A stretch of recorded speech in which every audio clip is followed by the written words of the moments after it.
Dear students, welcome this series lectures. Today we are going to discuss on the power screw. What is meant by the power screw, what are the applications and where it is used.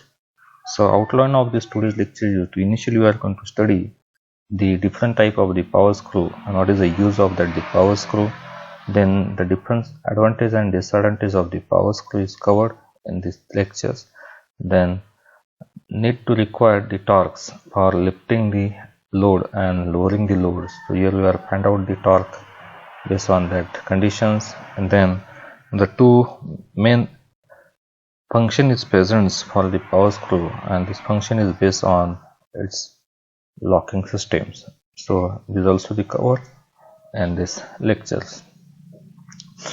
So initially start with what is meant by the power screw. A power screw is a mechanical device used for converting the rotary motions into the linear motions and transmitting the power. A power screw is also called as a translation screw. So it's a very simple tool which is basically convert the rotary motions into the linear motions. So here only two elements is sufficient for this such type of the convergence rotate to the linears, nut and bolt, either you can say screw and the nut. It is used as a helical translated motions of the screw threads in transmitting the power rather than the clamping the machine components.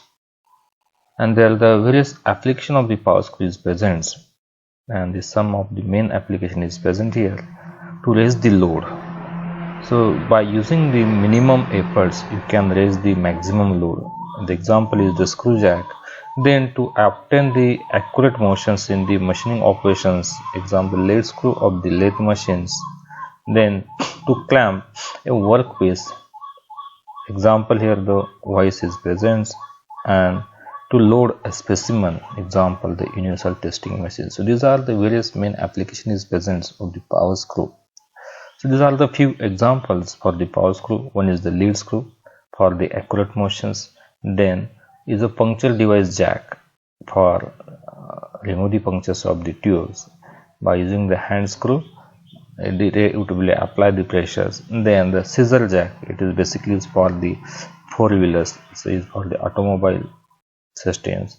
Then the water gate screw mechanism is present for the various dam for opening the gate of the dam, so the power screw is used. Then for the key maker, he will be hold the key between the two jars, so the key vice is present. So these are the few examples there. Then another example is also present, so we are going to see the actual movie of that the various power screw.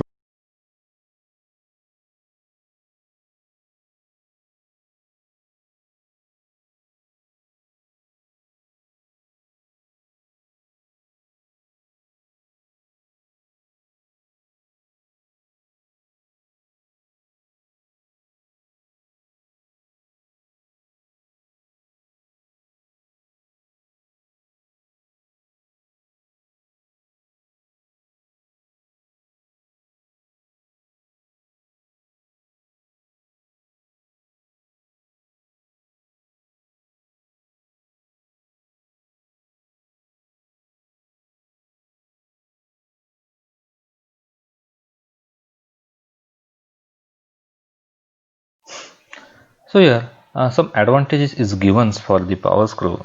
A power screw has a large load carrying capacity. So here the large load carrying capacity is up to the 75 ton, 25 ton, 30 ton, and is very neat to lift the load by using the minimum efforts. The overall dimensions of this power screw is very small, resulting in the compact construct. Then a power screw is a simple to design, so because only three element is present here: nut, screw and the body of the power screw. The manufacturing of the power screw is easy without requiring the specialized machinery. So here the square threads are turned on the lathe, trapezoidal threads are manufactured on the thread milling processes. Then a power screw provides the large mechanical advantages. A maximum load can be raised by applying an minimum efforts.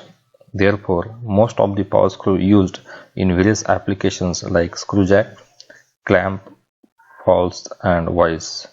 Then a power screw provides the precisely controlled and highly accurate linear motions required in the machine tool application, basically for robotic systems. Then a power screw gives the smooth and noiseless service without any maintenance. A power screw gives the smooth and noiseless service without any maintenance is made. There are the few parts in power screw and this reduces the cost and increase the reliability of the screw. A power screw can design with self-locking property. In screw jack application, self-locking characteristic is required to prevent the load from descending in its own. We are coming on that the self-locking property after discussing the all details about the power screw. And there is some disadvantage of the power screw is also present, and this advantage, a power screw has very poor efficiency and is close to less than 40% as near about the 50%. Therefore, it is not used in continuous power transmissions in machine tools with the exception of the lead screw. Power screws are mainly used for intermittent motions that is occasionally required for lifting the load or actuating the mechanisms.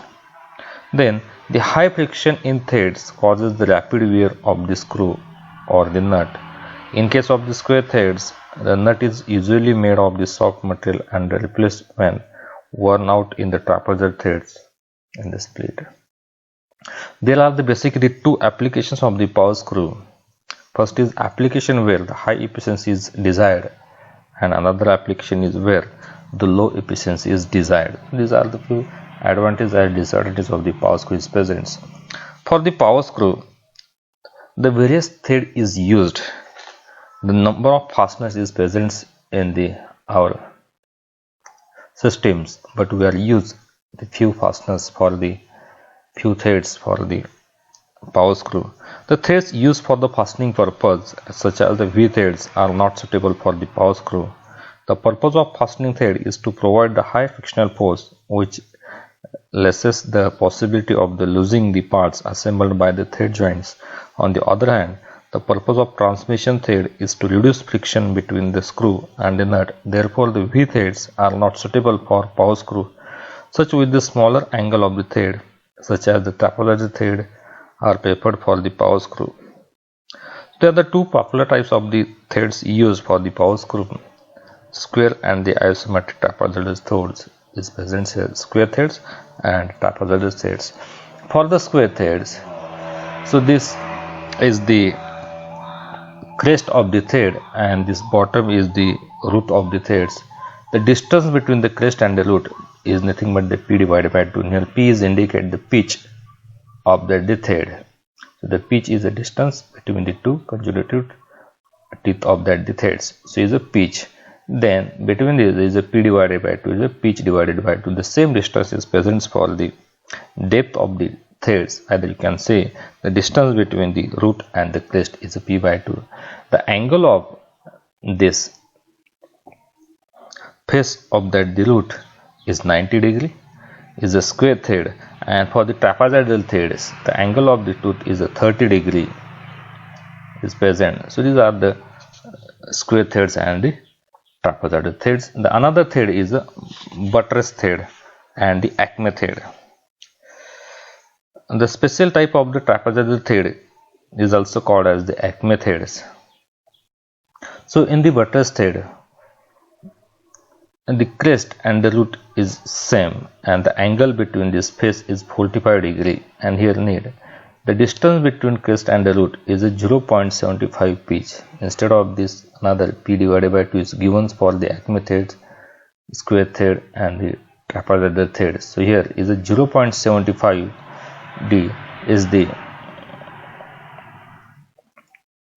this distance is 0.75. Just want I change this color.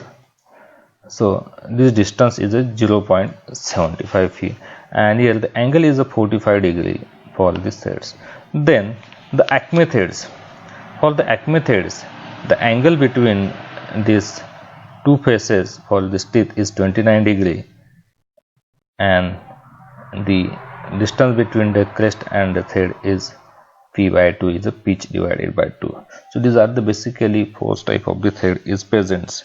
So here for the buttress thread, the buttress thread has one disadvantage is present.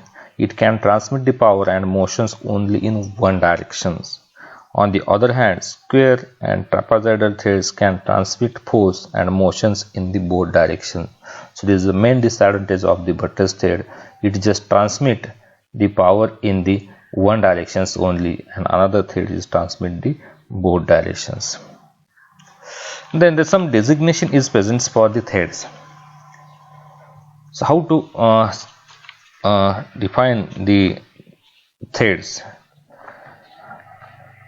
There are the particular methods of the designations for the square and the trapezoidal threads. A power screw with single start square thread is designated by the letter SQ is a square, followed by the nominal diameter. So here the 40 is say the nominal diameter, and the pitch expressed in millimeter and separated by the multiple sign. So means this SQ is indicate the square thread, 40 is indicate the nominal diameter of that the screw, and 7 is the pitch in the mm. Then for the trapezoidal, the T suffix R is indicate the trapezoidal, 48 is the nominal diameter, and 8 is the pitch. So is mentions. Then if some value is present in the bracket like this P8, then it indicate that the pitch expressed in the millimeter, and this 16 is indicate the lead.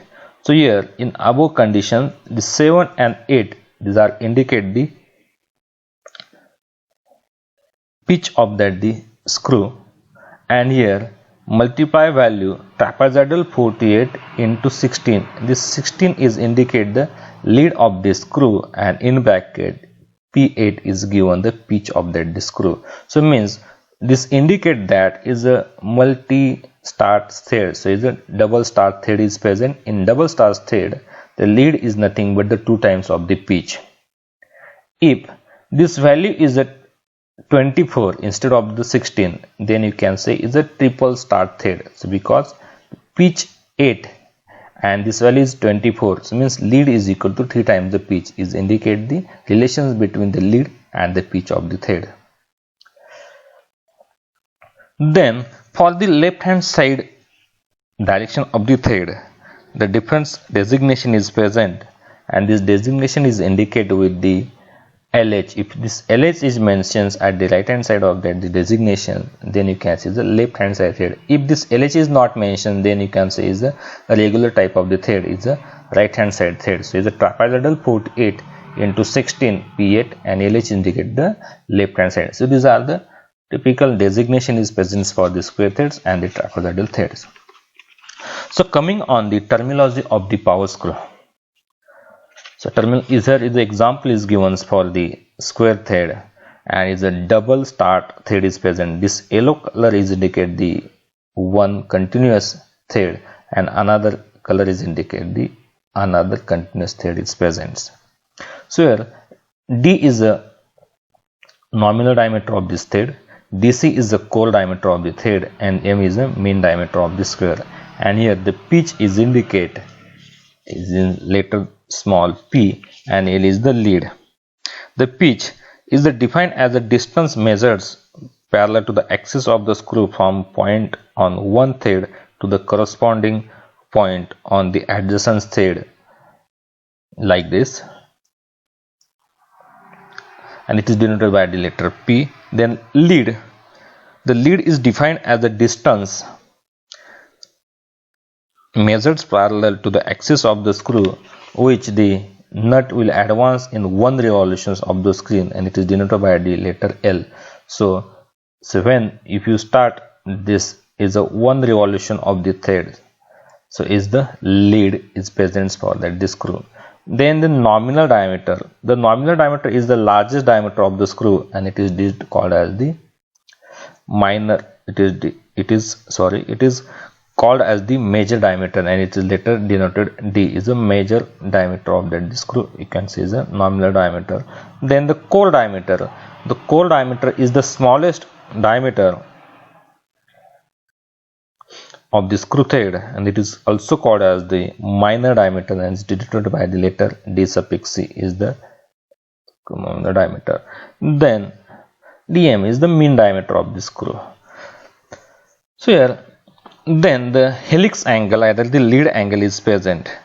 This helix angle is defined as the angle made by the helix of the thread with a plane perpendicular to the axis of the screw, and this helix angle is related to the lead and the mean diameter of the screw. It is also called as the lead angle. So here, by using this equation, so this is the helix angle in this way, and here you can mention is the phi. So is the helix angle of the screw. Here, how to find out the DC, core diameter of the screw? So by using this figure, if you study, D is the nominal diameter of the screw minus under bracket P divided by 2.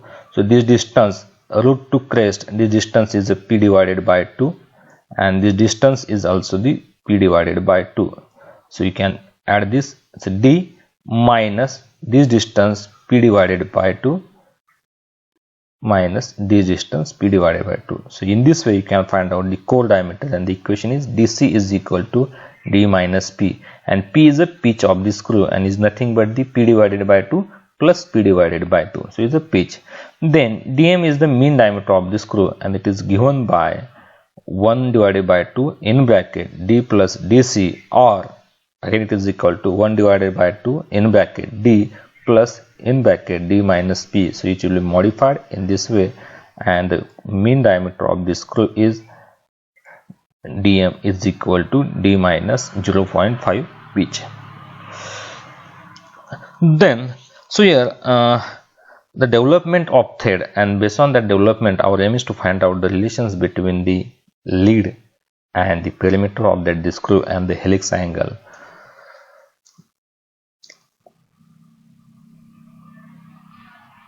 So here, if you unwound this screw, if you cut this screw at this one surface, and if you unwound this screw, so it's a one revolution, you can unwound the one revolution of this screw with respect to this angle, helix angle, then the figure is developed like this. So is the total distance traveled by the one screw, and here is the lead of that the screw, is the total height of that the one revolutions, and alpha is the helix angle. So here is the perimeters of that the screw, and based on the mean diameter, so is a pi dm. So L is the lead and alpha is the helix angle.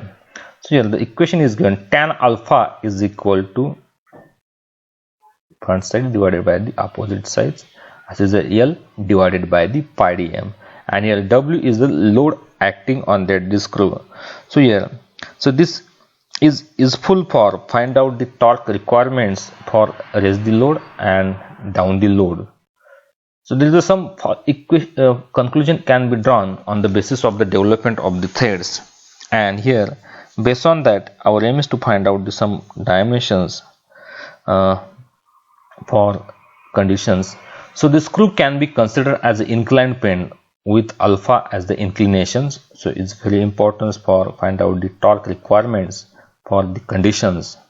So the screw can be considered as an inclined plane with alpha and inclinations. Second, the load W is always acts in vertically downward directions. This totally load is present on that the screw. Then when the load W is raised, it move up the inclined plane. So is like this, up this. When the load is lowered, it moves down the inclined plane. So it will be coming in this way. Then the load W is raised or lowered by means of the imaginary force P. So is the imaginary force is required for raise the load, either down the load, acting on the mean radius of the screw. The force P multiplied by the mean radius, so is the diameter of the screw, and is the from this you can apply this force. So is a P into dm by 2 given the torque required to raise the load on that the load. So is the total torque is required for raise the load, either the given the load by using the distance is dm divided by 2 and the imaginary force P. So remember, this P is always perpendicular to the load W for raise this load. So these are the sum, and based on that our aim is to find out the torque requirements for lifting the load.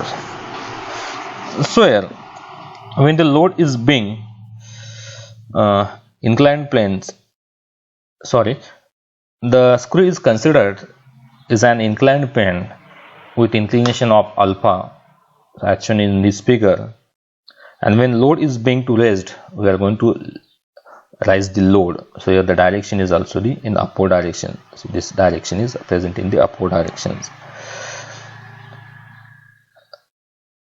So here in that conditions, the forces act on that the points like this. Load is W, it is always act in the vertical downward directions. Then the normal reaction, it acts perpendicular to the inclined plane, so is the normal directions. Then frictional force acts opposite to the motions, since the load is moving. So is a frictional force is moving up an inclined plane. Frictional force acts along the inclined plane in the downward directions. So is a frictional force, mu n is given. Then effort P. So these are the effort is required to lift the load. It is explained in the previous statement that the effort P acts perpendicular to the load. It may act towards the right or towards the left. It should act toward the right to overcome the frictions and raise the load. So these are the, and its helix angle, either the lead angle alpha is present. So is a free body diagram of that conditions where we are going to raise the load, either they lift the load. W is always acting directions. Then by using that, so initially you can consider the equilibrium of the horizontal forces. So here, so these are the horizontal forces, blue colors, these are the horizontal forces. You can resolve the N in the x direction, also frictional force in the x directions. So the angle between this resolved forces is alpha in both conditions. So is the alpha is also the alpha. So is the N is the hypotenuse of that this triangle. So the front side is a N sin alpha. In this case, mu n is the side.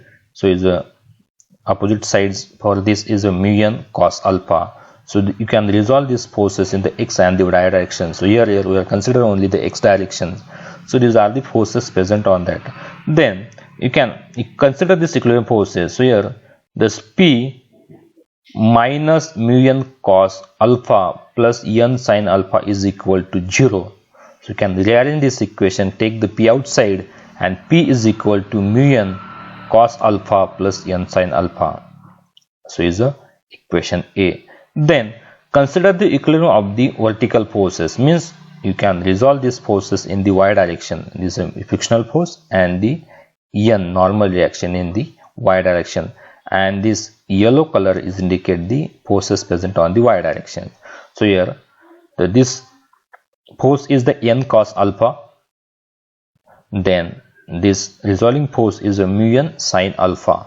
So here consider the equilibrium of the forces in the vertical plane, and is nothing but here W plus mu n sin alpha minus en cos alpha is equal to 0. So because here these two forces in the downward direction and it is opposite direction, so you can take the addition of this is equal to n cos alpha, otherwise versa, and then you can rearrange this equation. W is equal to n cos alpha minus mu n sin alpha is equal to is the equation B. Then for find out the equations for the torque requirements for these conditions, divide the expressions A by the expressions B. So means P is equal to mu n cos alpha plus n sin alpha divided by Wn cos alpha minus mu sin alpha. So this equation is like as, and then take the P outside. P is equal to W in bracket mu cos alpha plus sin alpha divided by cos alpha minus mu sin alpha. Here the mu is the coefficient of friction is present. Then divide the numerators and the denominators of the right hand side by the cos alpha. So there is some relation is present. So it means this cos alpha is get cancelled, and sin alpha divided by cos alpha is nothing but the tan alpha. So the equation is like as P is equal to W load in bracket mu plus tan alpha divided by 1 minus mu tan alpha, and we know the mu plus tan alpha divided by 1 minus mu tan alpha, and based on that our aim is to find out. So there, then you can add the coefficient of friction mu is expressed as mu is equal to tan alpha, and you can substitute this mu into the tan alpha in our equation. This P is equal to W in bracket mu plus tan alpha divided by 1 minus mu tan alpha. So the equation is like as P is equal to W instead of this mu is a tan phi plus tan alpha divided by 1 minus tan phi tan alpha. So, and we know the tan alpha plus tan alpha divided by 1 minus tan phi into tan alpha is equal to tan phi plus tan alpha. So you can put this trigonometrical equation, and is finally coming as P is equal to W tan phi plus the alpha. Then how to find out the equations? So is the P is the imaginary force for raise that load, and is equal to W into tan phi plus alpha.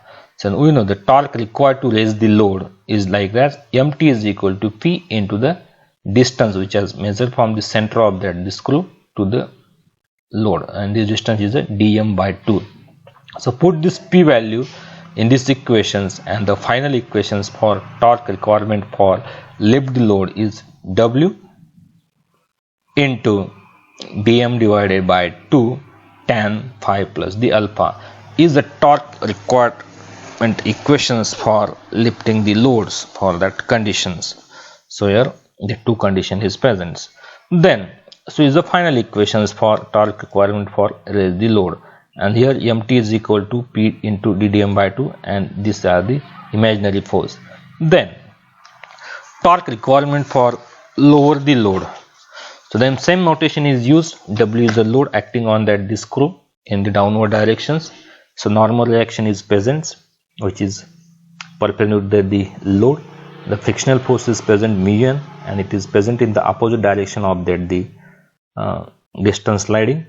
Then P is the effort, A is the helix angle. So here the same thing, you can equilibrate these forces in the x and the y directions. So this blue colors indicate the resolved forces in the x directions, and this yellow colors indicate the resolved forces in the y directions.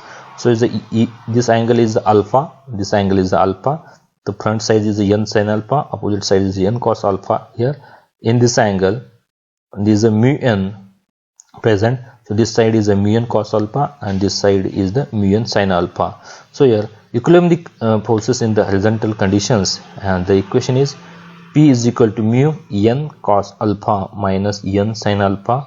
Then same thing, consider the equilibrium of the forces in the vertical directions, and here the W is equal to n cos alpha plus mu n sin alpha. Then again divide the expression A by the B, and here the P is equal to W mu cos alpha minus sin alpha divided by cos alpha plus mu sin alpha. Then divide this numerator and the denominators of the right hand side by using the cos alpha. So means cos alpha get cancelled, and instead of the sin alpha it is the tan alpha, sin alpha divided by cos alpha. So here rearrange that equations and find out P is equal to W into mu minus tan alpha divided by the 1 plus mu tan alpha, and we know the coefficient of friction mu is expressed as mu is equal to tan phi, and you can put this mu into the tan phi, and in our equation C the equation will be modified in this way. P is equal to W tan phi minus tan alpha divided by 1 plus tan phi plus tan, and we know this is nothing but the tan phi minus the tan alpha. So P is equal to W tan phi minus the alpha. So in this way you can find out the torque required for lower the load, instead of the raise the load, is the lower the load. So lower the load, torque required to lower the load is given by mt is equal to torque is equal to imaginary force into the radius is a dm divided by 2. So you can put this p in this equation, and the equation will be like as total torque requirement for lower the load is applied load W, dm is the mean diameter divided by 2, tan phi minus the alpha. So is the equations for torque requirement for lower the load. So these are the two condition is present for find out the imaginary force, either find out the torque requirement for raise the load, either the lower the load. And then so here for this, as per our previous statement, the self-locking mechanism is required for the power screw for avoid the accidents, and the self-locking property is present based on the friction angles and the helix of that the screw.